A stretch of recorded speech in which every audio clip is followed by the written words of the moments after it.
matter, or you see any physical property of the matter, and it manifests itself in the form of something which is done by the matter itself. You can say that as energy, or in mythology you can say that as God or the Par-Brahma. Names are many, but certainly we can conclude in all the dimensions of life that there is something mysteriously, something which is working very mysteriously, which has controlled everything, but which is, it doesn't speak about itself. You cannot find him directly using the five-sensed brain. It's beyond the perception of a human brain, but it exists, and it is in fact holding the entire cosmos.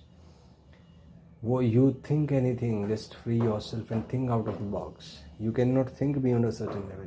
You can't think beyond the limit of perception of your mind-brain system, because your brain will not respond to the higher frequencies.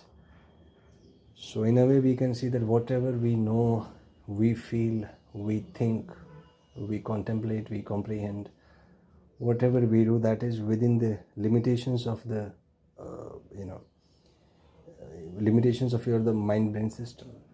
Everybody has got a range of frequencies which it can operate within a certain frequency. But beyond those frequencies there exist infinite things. There exist things which you can't never imagine. You can't even imagine those things.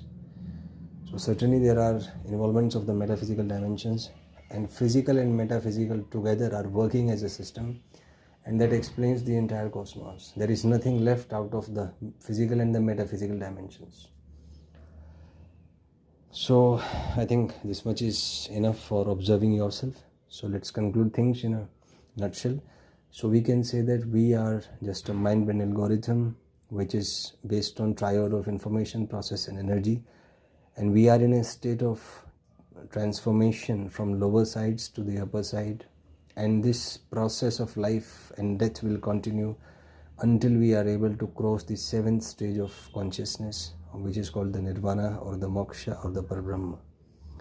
So all the negative feelings, the anxiety, the depression, the griefs, the pains, these are just the reactions when your consciousness it expands from one level to another.